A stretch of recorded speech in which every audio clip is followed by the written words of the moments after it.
It's there. Good to know. So I want to start today, and I hope you kind of thought about and see what kind of troublesome passages you have, because I'm sure that troublesome people like you guys can find some troublesome passages. But I want to start with Numbers, and the book of Numbers, and it's the story of Balaam. Have you heard of Balaam before? All right, it's kind of an interesting passage. Let me put it up on the site for you here. That night, God came to Balaam and said to him, "If the men have come to summon you, get up and go with them, but do only what I tell you to do." So Balaam got up in the morning, saddled his donkey, and went with the officials of Moab. God's anger was kindled because he was going, and the angel of the Lord took his stand in the road as his adversary. Now he was riding on the donkey, and his 2 servants were with him. The donkey saw the angel of the Lord standing in the road with a drawn sword in his hand. So the donkey turned off the road and went into the field. And Balaam struck the donkey to turn it back onto the road. Then the angel of the Lord stood in the narrow path between the vineyards with a wall on either side. When the donkey saw the angel of the Lord, it scraped against the wall and scraped Balaam's foot against the wall. So he struck it again. And it goes on like that. And a third time that stands completely in the way so that they can't even get past, can't even move. And the donkey just stops. Then, it's an interesting passage, isn't it? That here he's going along, and that angel stops him from going. So I came across this passage when someone taught me a song about 15 years ago. Have you heard the song about Balaam? It goes like this. There were five constipated men in the Bible. In the Bible, there were five constipated men in the holy book of Moses. And the first constipated man, his name was Balaam. He couldn't move his ass. And the first constipated man, his name was Balaam. He couldn't move his ass. Anyway, that's just a good introduction, just so you can know that. But the thing that's troublesome about this passage is right at the beginning. Did you notice what happened there? That night, God came to Balaam and said to him, "If the men come to summon you, go with them." And then when he went, it said God's anger was kindled because he was going. In 2 verses, suddenly you hear God say something and then get angry because someone follows that. What do you do with a passage like that? I don't know. That seems to contradict itself right away. Yeah.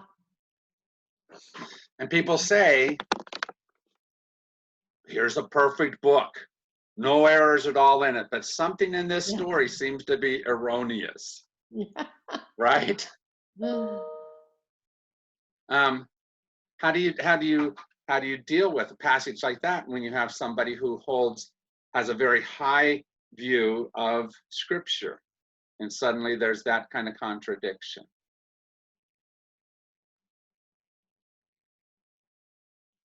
What do you do? The hard part is that if somebody really wants to understand Scripture perfectly, as a perfect book, as an unerring book, they won't hear that passage at all. Yeah, I think they just they don't even, at least my experience is they don't even look at it. They don't even look at it. They find the parts they like, and that's the parts they focus on. That's right. And it's a bit maddening, isn't it, when you see that? Mm-hmm. And you want to say, I think some people feel is that they believe the Bible perfectly. Yeah. And when you say something like this, they just don't even hear it. Yeah. No, we don't believe it perfectly because it's not a book that you can believe perfectly. What is the nature of that? And yet they seem to believe they do still. Yeah. And we have to somehow deal with what I believe is a very erroneous view of themselves and Scripture, that they have to make it perfect, and so they have to ignore. Yeah. So as you look at the rest of the passages, I don't know if you have other passages that you've thought of. But what else bugs you about the Bible? What sits in there that you don't like? Jim, before you move on, Yes. I can only remember verse 2 of that song. What's the third verse? There's 5 constipated men. Here's what they are. One was Noah. He sat for 40 days. 40, okay. One was Moses. He took 2 tablets. Tablets, yes, that's what I remember. One was Samson. He couldn't cut it. One was Cain. And he He wasn't able. So anyway. Okay. We didn't learn that in Presbyterian Sunday You school. didn't. It's a fun song though, isn't it? That is fun. One of my hobbies is collecting fun songs. My family did that all the time, and as an elementary school teacher, I began collecting, especially as I started doing bilingual first grade. Oh. And I knew that there had to be Spanish songs, just like in English, just songs that they sang, and so I compiled a book.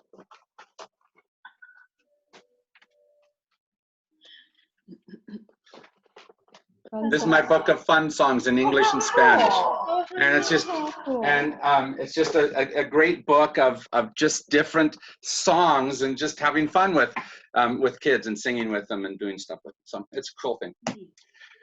So I want to turn you to a different scripture if you don't have one that you want to talk about. If you have one you want to talk about, you tell me. But if not, I've got another one. Sure. All right. This is in the book of Exodus, chapter 21. And it says this: when people are fighting, when people who are fighting injure a pregnant woman so that there is a miscarriage, and yet no further harm follows, the one responsible shall be fined what the woman's husband demands, paying as much as the judges determine. If any harm follows, then you shall give life for life, eye for eye, tooth for tooth, hand for hand, foot for foot, burn for burn, wound for wound, stripe for stripe. All right, it's a passage we've heard a lot. People like to use it. I believe they like to use it in the wrong interpretation. How have you heard this passage used?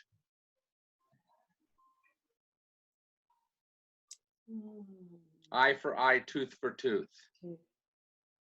Well, to justify violence. To justify violence is exactly right. They threw a bomb at me, I get to throw a bomb at them. Yeah, yeah. Right? They shot me, I'll shoot them back. That's exactly right.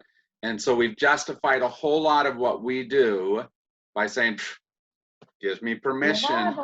Right there. There it is. There it right? is. What's this passage about, though? Good question. I always heard that it was to do no more. That's exactly right. It's a legal passage. It's not a passage. It's not about how you get to live your whole life. It's what you get to do legally. You don't get, okay, so like in all of our court cases today, it seems like there's a judgment and then there's that added on thing for other stuff. Yeah. You don't get that added on thing in the Bible. That's what this is about. You don't get to have that mental anguish type of payment. Yeah, right. Right? It's if somebody kills your cow, they owe you a cow. Yeah. Right? It's a thing for a thing. And not anything more than that. Now, why do we like their interpretation so much? Gives us permission. It gives us permission is right. If I'm in court against somebody in that moment, I'm not liking them much. And so what is going to be my tendency in that moment? To demand more than all I can get. That's exactly right. Well, everybody, wants vengeance when they That's right. That's right. And it's absolutely an anti-vengeance type of law. Yeah. It's get recompense but you don't get to punish. Mhm. Mhm. We love punishment in America, don't we? We do, don't we? Yeah. And we think, for example, especially right now with our heavy use of the prison system, we think that punishment is an answer to society's woes in a lot of ways. We do a lot of punishing. But you know what? One of the most important things I learned as a first grade teacher, punishment never changes behavior. And I'm not using a superlative there. I mean that literally. Punishment never changes behavior. Never. Ever. If it's connected with something else, the two of them together have a chance to change behavior. But the punishment by itself only stops behavior. It doesn't change it. There has to be something that's added in, connected to it, that allows that other person to change and move towards a different behavior. The punishment itself just stops. That's its purpose, just stops the behavior where it's at. And it's not unnecessary, but today we've made a whole thing about, and I think we know that we're just pretending, that if I punish enough, that will change that person. And we've taken away much of the other side of things that would have helped those behaviors to change. That's the problem. We're not addressing whatever the circumstances are that cause the behavior. That's right, whatever they happen to be. If, for example, somebody went and stole a loaf of bread because they had no way to get a job, and we're not in prison somehow helping them to get more job skills, No. then when they get released, what are they going to do again? Steal a loaf of bread. Probably so, They're because they still don't. hungry. Yeah, and because they don't have the skills to be able to do something legally. Or they'll steal two because they found out in prison that they can sell one. Yeah, exactly right. Whatever it happens to be, right? And so we don't address the issues that cause the behavior. And if we want to change behaviors, we have to address those issues. Judy, we're talking about the passage in Numbers that says an eye for an eye, a tooth for a tooth, and our tendency to want to take more than, and this is very clearly a passage of saying, no, you don't get to. And it's not even a fact that I get to hit you back every time you hit me. It's a legal space that says I don't get to take more than that. And so it comes down to, how do we punish each other? And what do we do in those moments when we are on opposite sides of something? And I'm sure all of you have not been on opposite sides of anybody in your entire life, because you're very sweet women and have that calm, peaceful manner. So you never, ever. Never, ever. But I, on the other hand,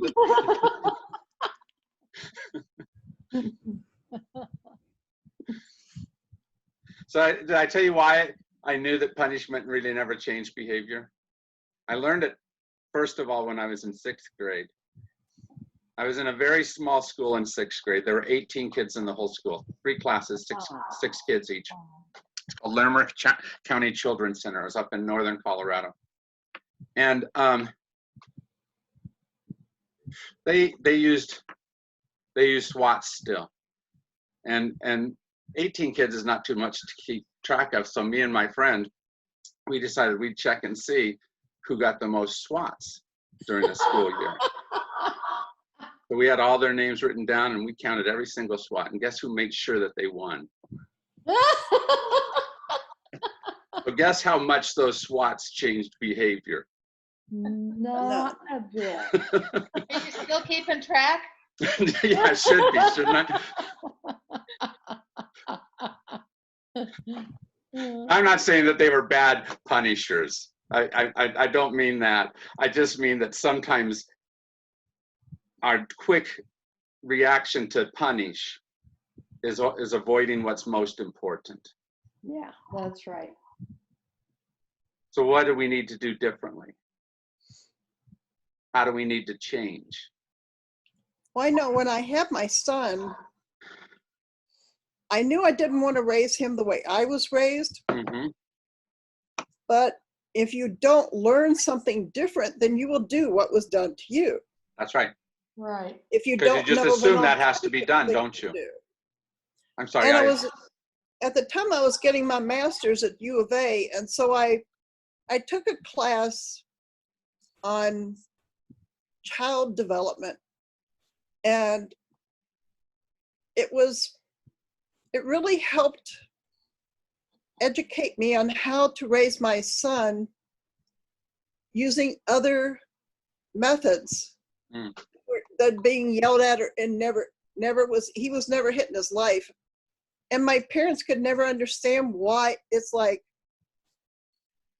how can you raise a child and not hit them? Yeah. You know, it's like they couldn't get that. They couldn't wrap their heads around that.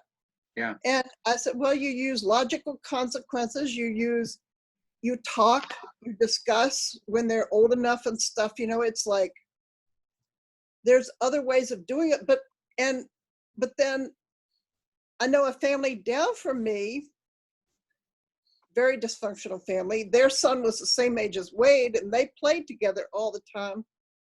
And they were upset because he wouldn't quit. Their son would watch TV late at night in his bedroom. And I said, well, they said, well, logical consequences don't work, and stuff. I said, well, do you try taking the TV out of the room? No, we hadn't thought about that. It's like, it's like you have to be able to think logically to do logical consequences. Yeah. Yeah. Well, and the hard part is it goes back to what you said right at the beginning. We often fall back on just what we were taught Yeah. because we just don't see anything else. At about the age of 32, 33, something like that, I was teaching a parenting class because, of course, at 33, I was a brilliant parent, had all the things figured out. The good news is that who I was teaching were a bunch of the parents from our neighborhood. I think many of them court ordered, probably because of abuse of some sort or another or neglect issues. And I'll never forget this one class that we had when I was teaching something that I just thought was everybody knows this type of thing. Everybody does this. This is typical knowledge. And this lady over on this side said, "You can do that?" Because you see, from her perspective, it had not been any part of her growing up. It had been no part of her toolbox as a parent. It was just an invisible element, even though most of society may know that. And the more you're taught only a spanking is the only thing that changes a behavior, the more you just use that one tool. Partially that's because it's an easy behavior, because your body almost naturally reaches out to physically stop them in some ways, and a spanking is a very simple thing to be able to do. But is it the right answer? And is it the long-lasting answer that it will be? But yet, if that's the only tool you see, it's the only tool you use. Yeah. And if it was done to you, then it's okay to do it to somebody else. I turned out okay. Yeah. I'm okay. Didn't hurt me. Yeah. Yep. But the reality is that sometimes that's not true. I mean, it's always funny to me when I see somebody saying like this, "Don't hit your brother." Yes. And what's that really say to the kid when they're being hit for having hit? It says that, well, that's not really a rule. That's not really a consistent rule, at least. And so that inconsistency changes the way you carry that rule into the next space. And so I think we have a lot of people today that says it's okay if we go and bomb the hell out of, because they believe that that's an okay solution. Yeah. Instead of trying diplomacy, instead of trying economic sanctions, instead of trying something different, they fall back on what's simplest. And I think it goes back to some of those early lessons we learned in that punishment mode that we go through. But it's biblical. Yeah. How do you talk to The someone rod when, spoil the child. yeah. So for this passage, I think you have to tell people that's a legal thing, not a personal ethic thing. Yeah. I think you've got to take it outside of the personal ethic and move it into the court system. Mhm. And they won't understand that completely, but at least it makes it so that it's a different space than what they've thought about before. Maybe they'll think about it. Maybe they'll think about it. There's at least a chance, Yeah. right? And sometimes they're just as stubborn as can be, and they go off on their donkey anyway. And there were five constipated men in the Bible. Well, Judy did Sorry, get I gave Judy a Judy. I gave these two a concert already today. Oh. You missed it, because there's a song that I know of. It says there's five constipated men in the Bible. And one of them was Balaam. He couldn't move his ass, which was our first scripture. It comes from Numbers 20. It's right there. He was okay. So, have you guys been thinking of any other passages? Then I'm going to move us to Matthew 27. Matthew 27, towards the end of the book of Matthew. This is talking about Jesus on the cross.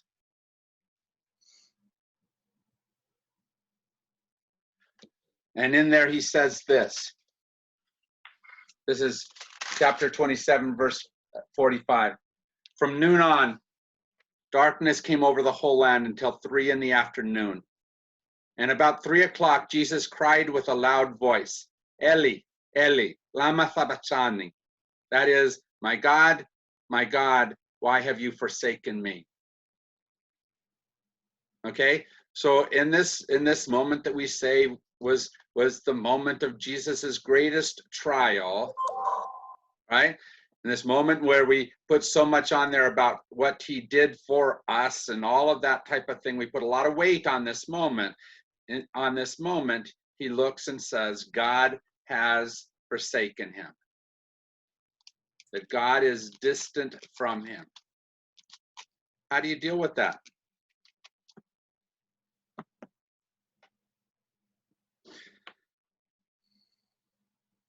I don't quite understand the question, I don't think. Does God forsake us? Is basically the question. Did God forsake Jesus?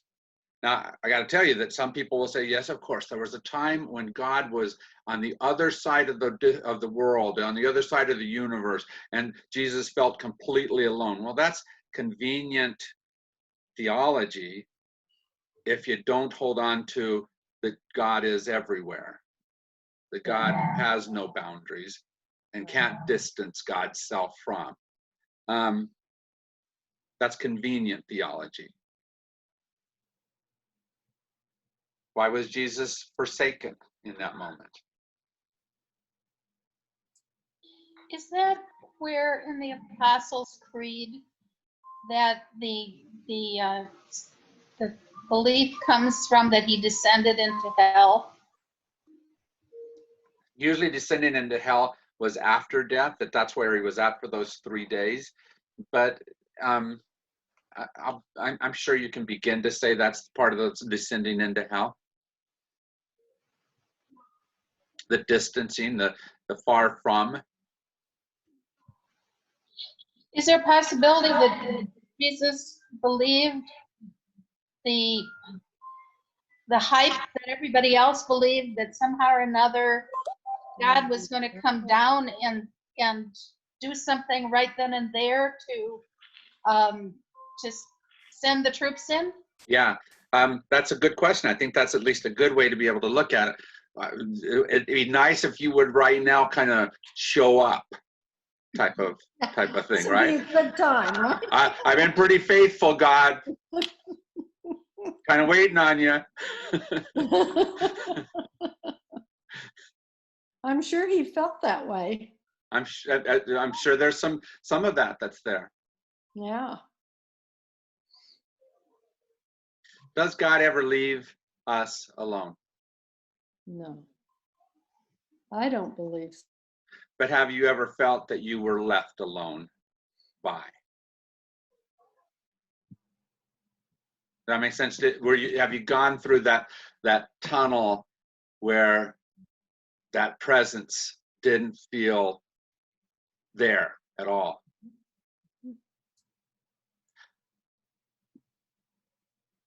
Jesus is actually quoting my favorite psalm here.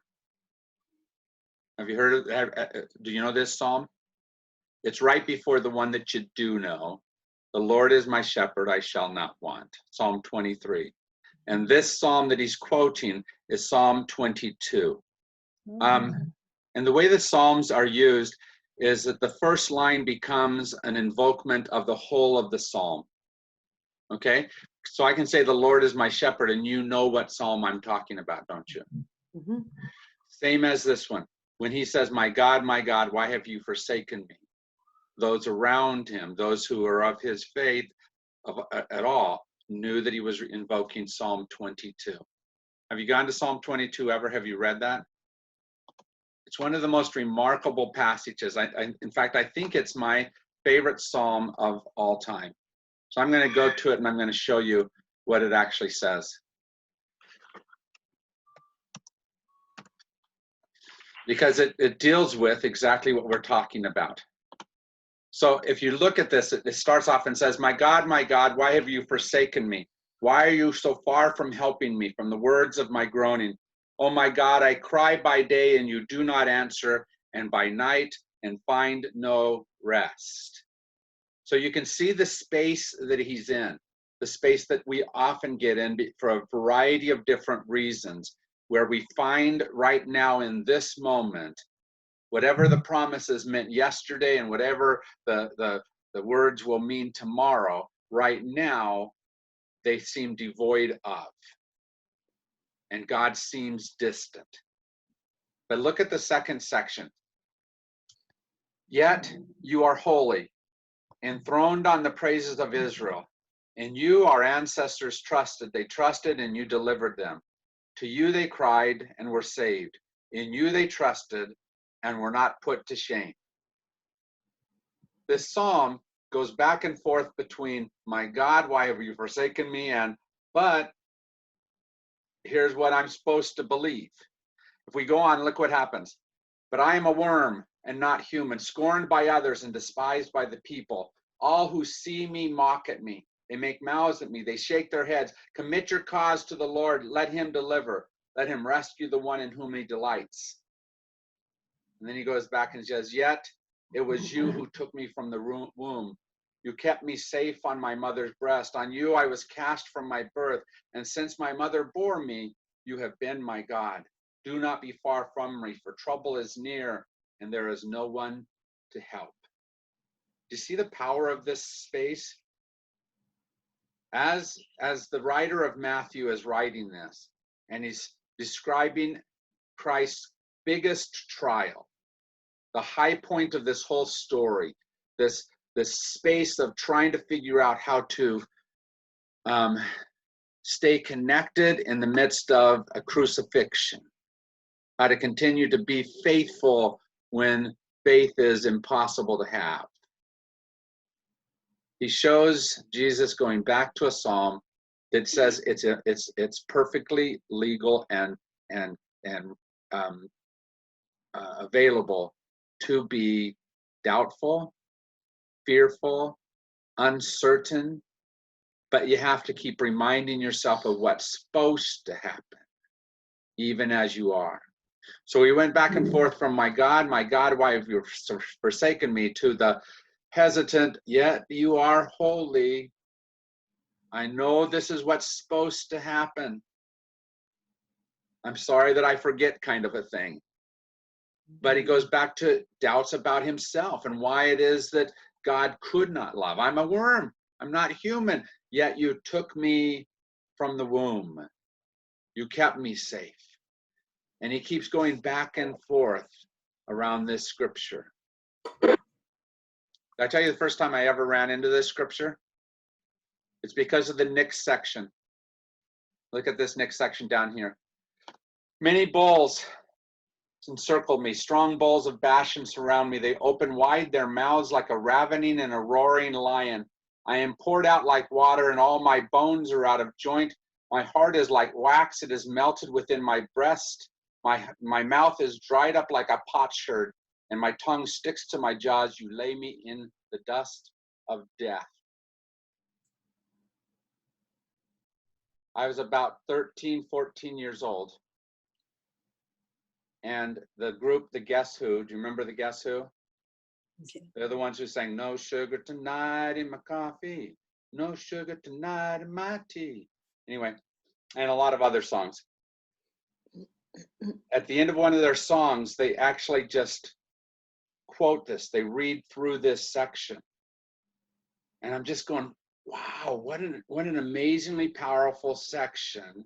And I didn't know it was scripture at the time.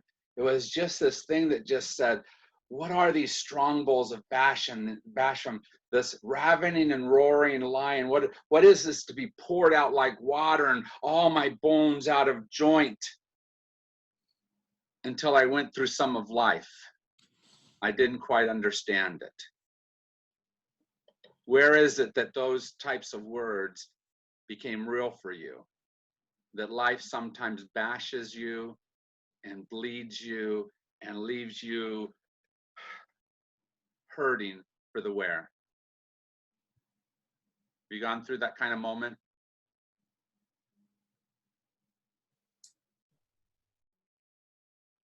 I think if you have any kind of personhood, we all have. Absolutely. I mean, if you live this life, I mean, there's betrayal, there's deep betrayals, you know, by people you trust and love. And that's when, to me, betrayal is the worst of the pain. Right. And that's what this whole story is about, the whole crucifixion story, I mean, is about in the midst of all those kinds of times, because he had betrayal, he had the denial of his friends, he had the authorities against him, he had the pain of just the physical side of things as well as the emotional.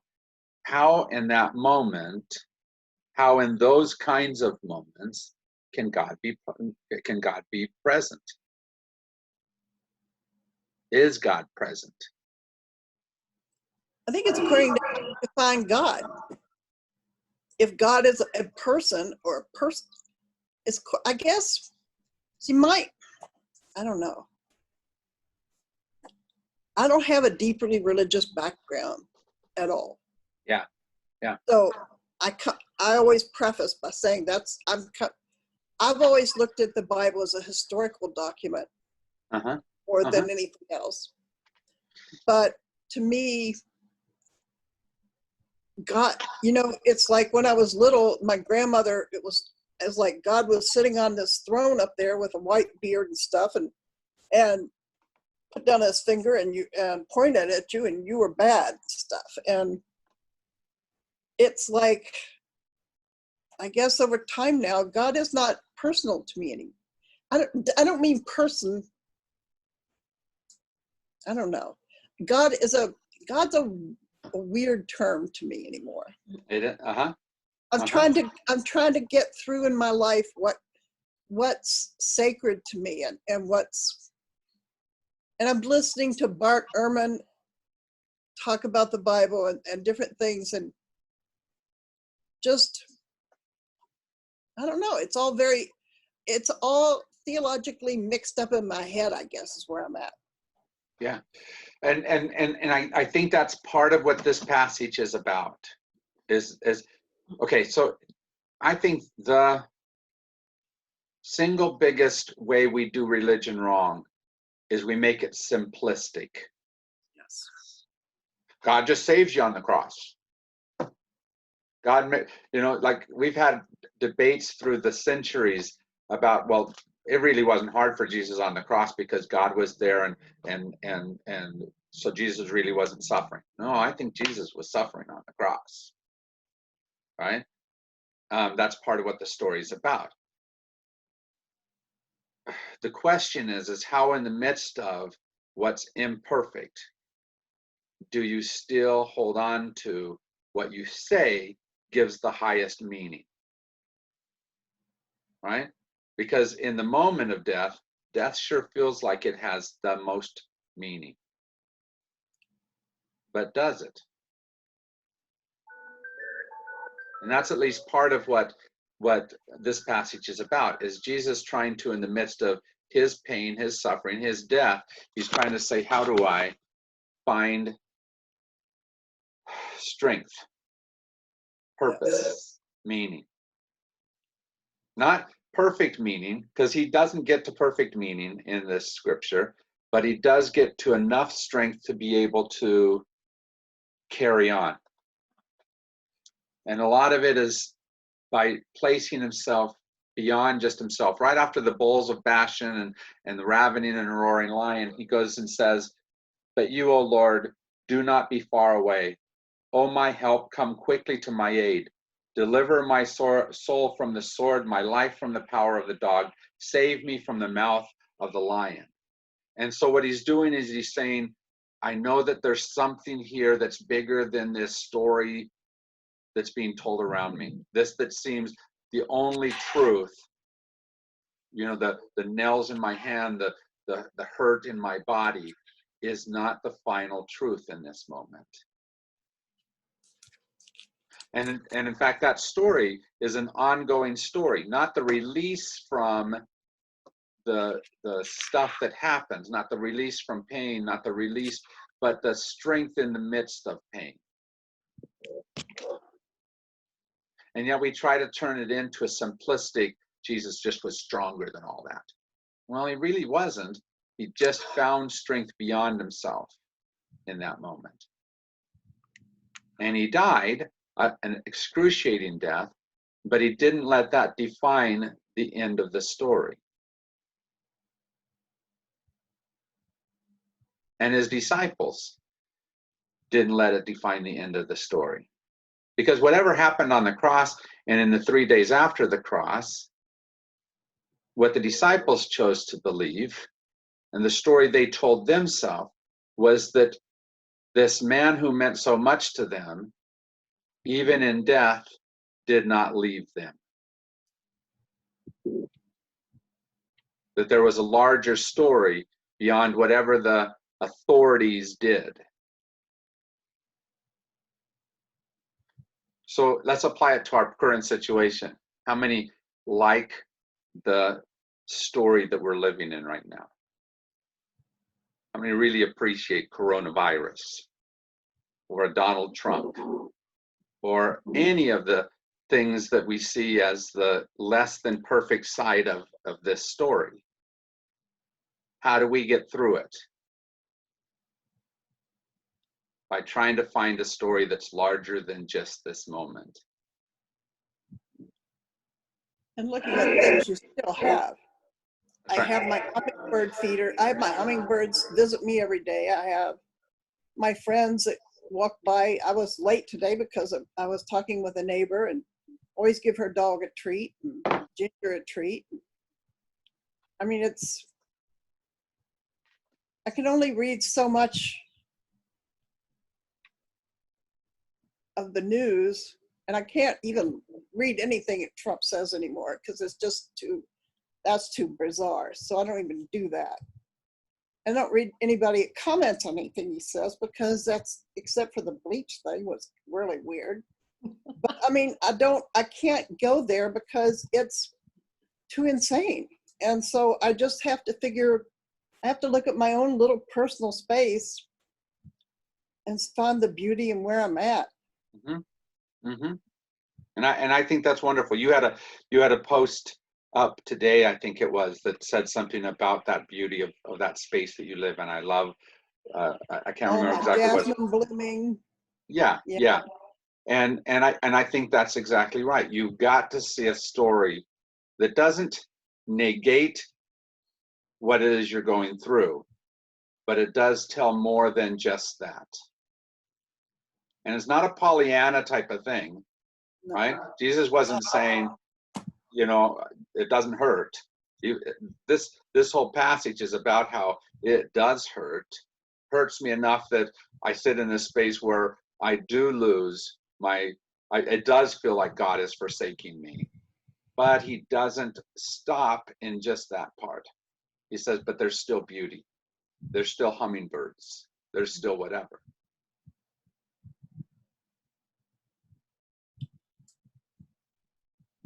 So what kind of thing do you hold on to that helps you to be able to tell that other story, that bigger story?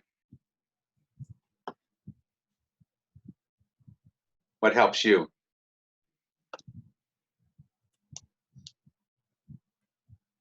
You're asking each of us? Huh? You're asking each of us? I don't Yes. even know who's here. Anybody?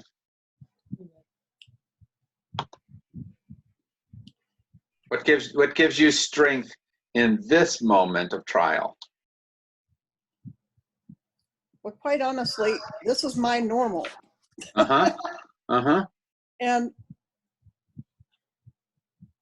I found great solace with silence and solitude. Mm. And solitude, and I'm not is different than loneliness. And I'm not even alone because I have this wonderful array of people around me. But as far as being able to be a part of anything right now, for a while now, and for parts of my life, it's delving deep into, I guess I look to knowledge. I love learning. So I take classes online. That's what feeds my soul, that and reading, learning, I guess, knowledge. Knowledge is, I'm not a Gnostic or anything, but No, but what I hear knowledge you, is.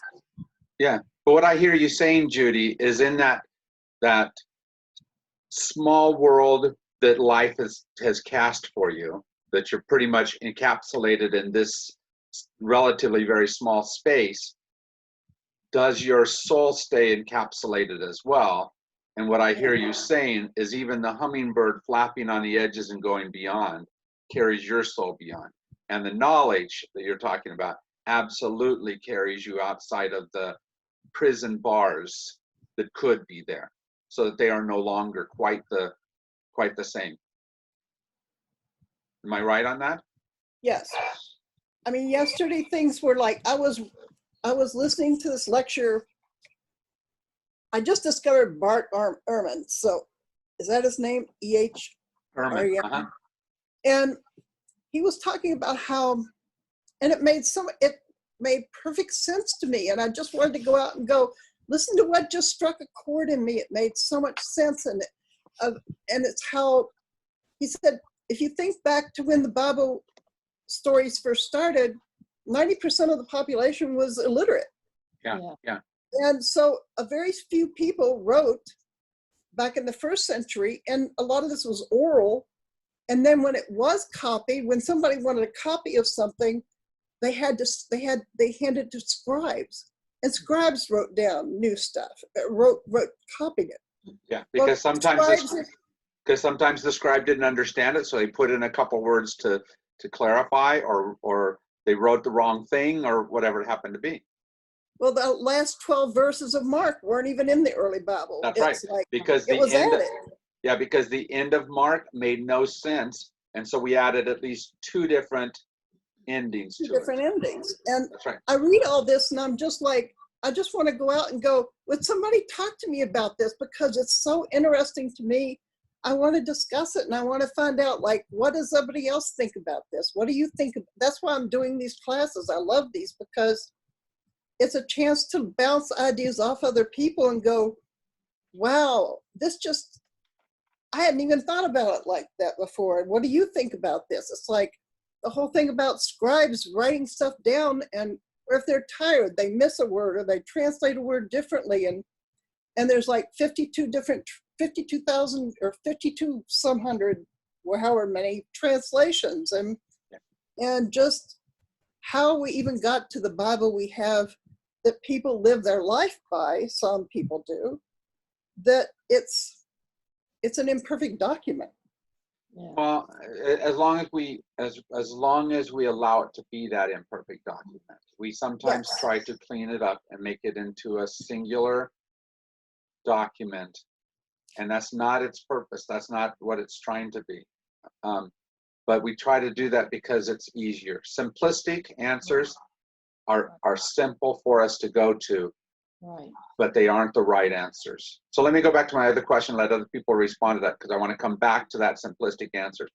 Peggy, Joyce, how do you deal with things like this?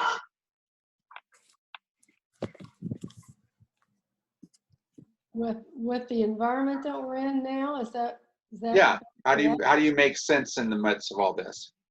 Well, I don't watch the news either. I read the news online so that I can either read it or not read it, but I refuse to watch it on television. It's just not healthy for me.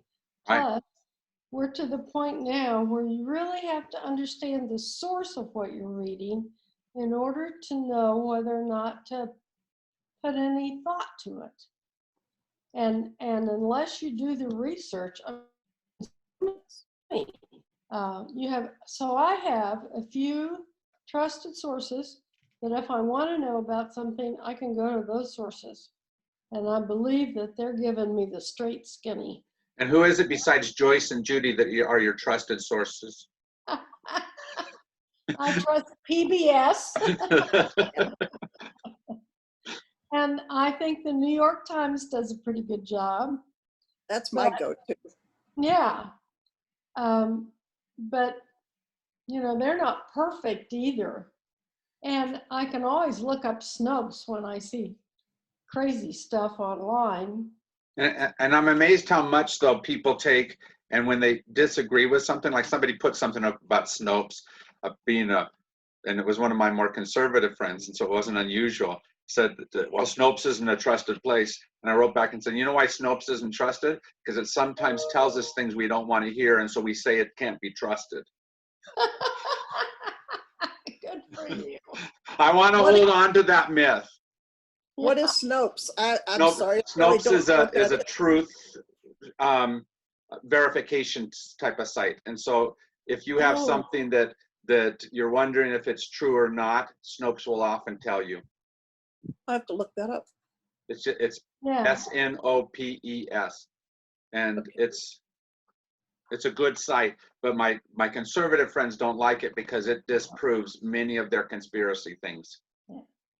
Yeah, and it's disappointing to me when people forward stuff that they get on Facebook without even looking at whether or not it's true. Yeah. They just And read it. and often it takes that long to know that it's absolutely a Yeah. false thing. Right. Right. So, I guess I've kind of shrunk my world down in that respect and said, okay, what is important to me? Yeah. Well, knowing what Trump said at the podium this afternoon is not important to me. Yeah. First of all, I don't believe it. Second of all, it's going to be different tomorrow. Why should I waste my energy on that? Yeah.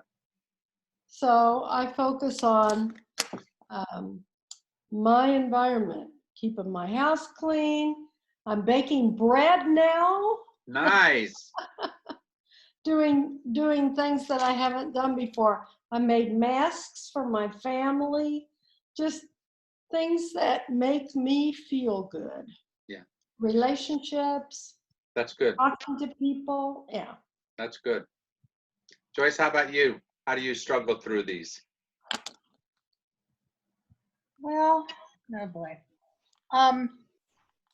For me, somehow or another, I never have enough hours in the day to do everything that I want to do. So this has sort of been almost a blessing that a lot of the people who call on me to do things for them or to take them places are now sequestered, locked up. And so I'm not doing that. So I'm home. And you'd think I'd get a whole lot more accomplished, but I don't. And so that's my sense of frustration, I guess. And so it's sort of the new normal for me. Uh-huh.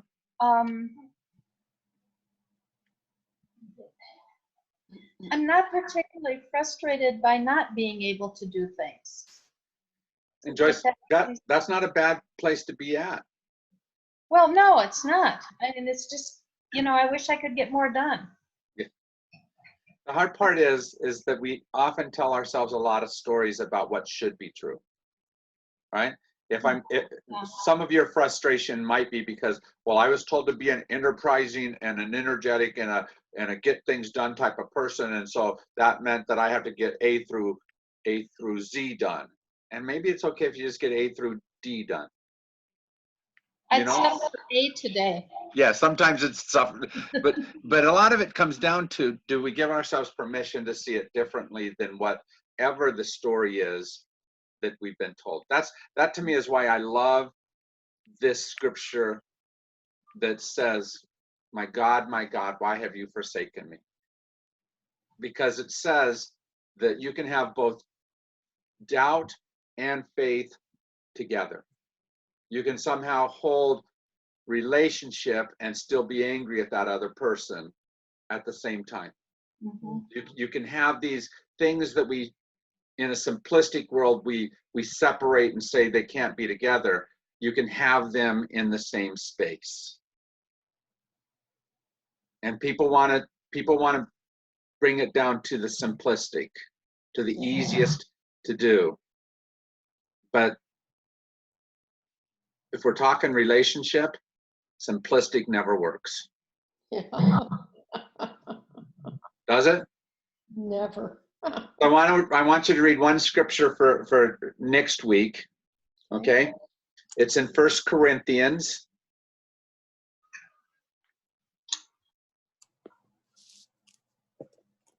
And it's chapter 11.